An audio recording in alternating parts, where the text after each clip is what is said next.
Hi everyone, thanks for joining me again. Today we're going to take a look at how much lateral movement we should be getting with our pelvis coming into impact. So really common discussion area, tons of content about that lateral shift in downswing out there. What I'm going to touch upon today is things to consider to help you find what will be the right amount of lateral shift for you and when that shift happens. Also hugely important the timing of moving forward as well in the golf swing. So first, let's just discuss a few things to consider with different clubs.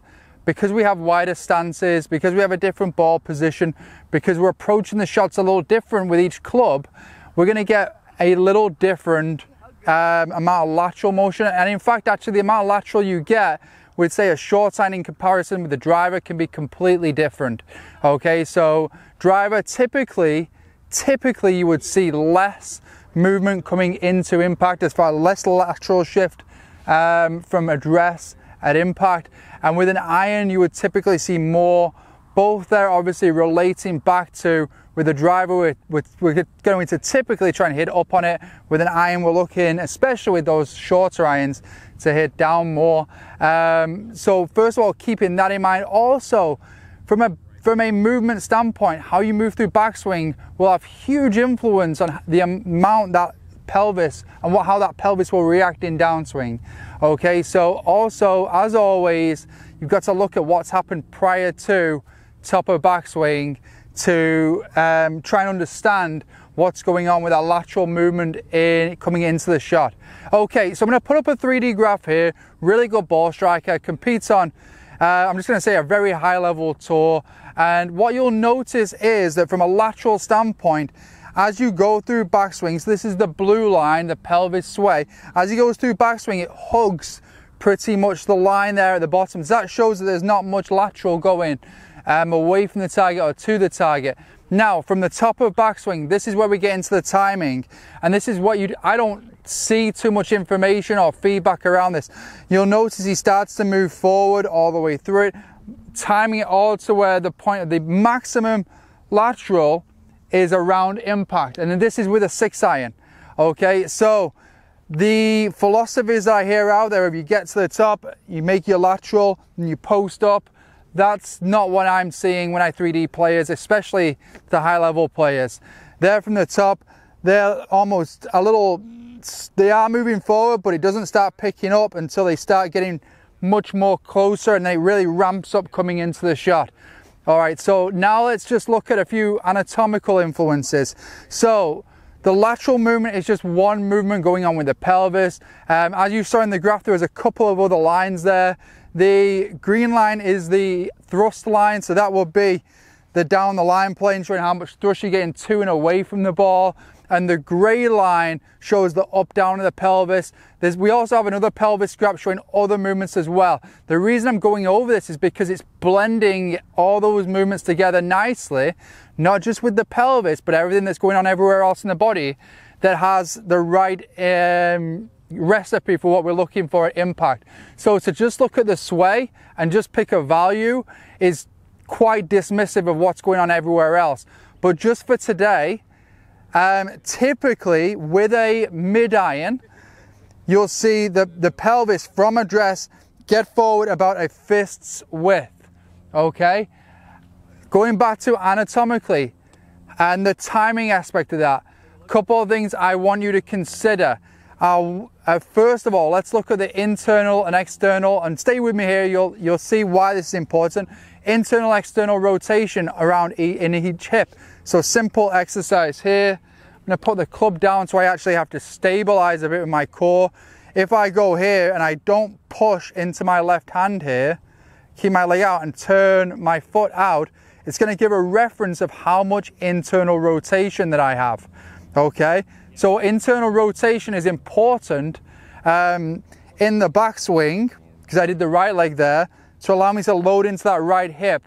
The amount that I load into it is going to have an influence on how I time and move on the way down.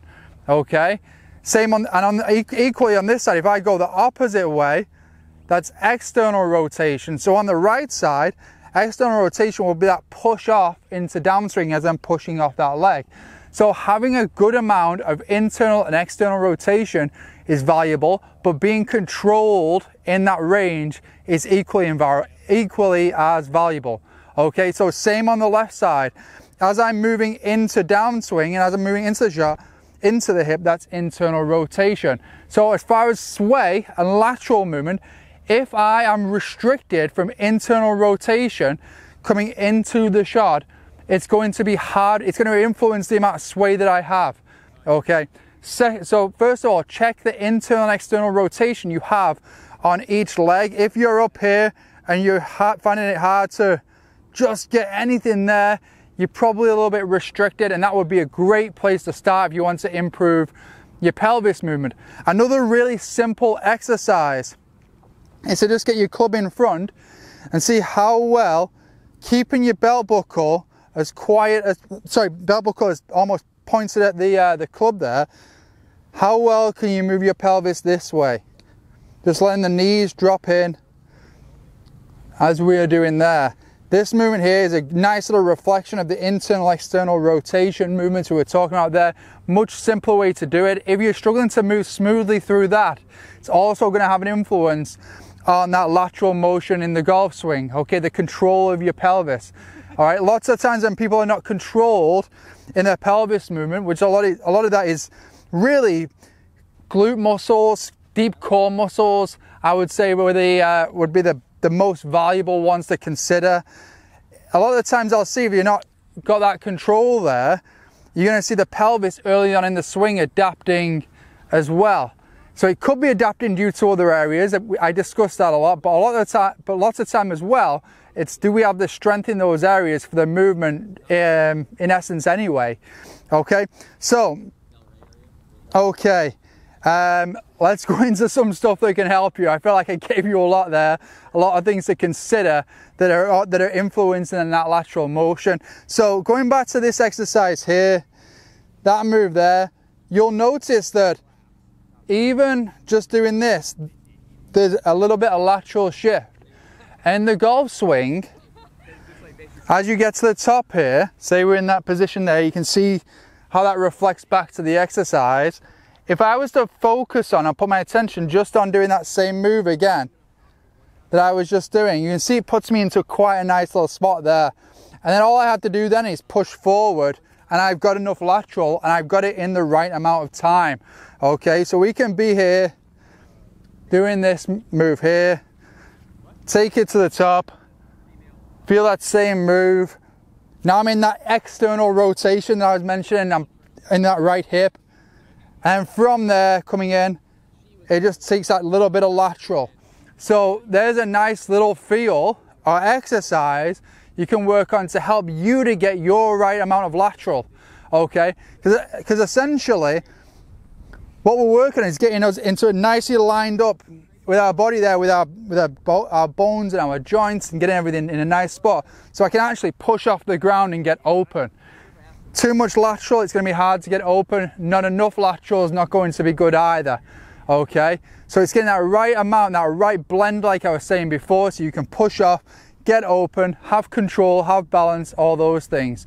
All right, another great tool for helping you with your pelvis movement is the band. And I use bands all the time with players. Great for giving an extreme feel. So I've got it tied here to the bottom of my golf bag.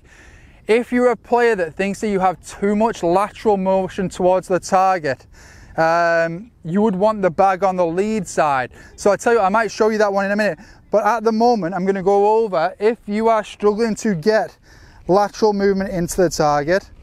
Just want to make sure this isn't on the mic at the back there. Okay, there we go. Tie it behind you. I love extreme feels. So again, to the top, again feeling that move that was going through there, and the exercise just a moment ago, and then from there I feel as though you pull the band and get tall. So that wouldn't be one for me. I'm more of a tendency to get too lateral, okay? But if you are someone that struggles to get forward, get that band there behind you and make you actually have to pull that band forward with your pelvis, okay? Let me see if I can switch this with the back to the other side. Okay, so I got it there now. So this one is the one that I would use for me that personally gets too lateral. I'm gonna feel as though initial move, I'm pulling that band away from the target, and then I'm gonna move in. Okay, so from here, keeping it away. I might even have to feel like I'm keeping it away right into the ball. It depends on how extreme you want that feel. But the bands, for anything with the pelvis movement and just in multiple other areas, it's really cool to be creative with. And I feel help players almost instantaneously. I'll give you an extra one with it. If pelvis thrust, I've covered a lot recently. But again, if I was to go this way with the band, then now I have to feel like I have to keep my space there, keep the tension on the band throughout the swing as well. So for thrust, awesome as well, the band there. Okay, so work through some of those things. The one that has helped me the most with that like lateral movement forward, and a lot of my lateral movement forward really did come from how I move through backswing as well. So I had to work on the backswing and then really just build new awareness of how I could move through downswing. So here we go to the top. I've got that range, I've got that control in my hips there to be able to do this move here.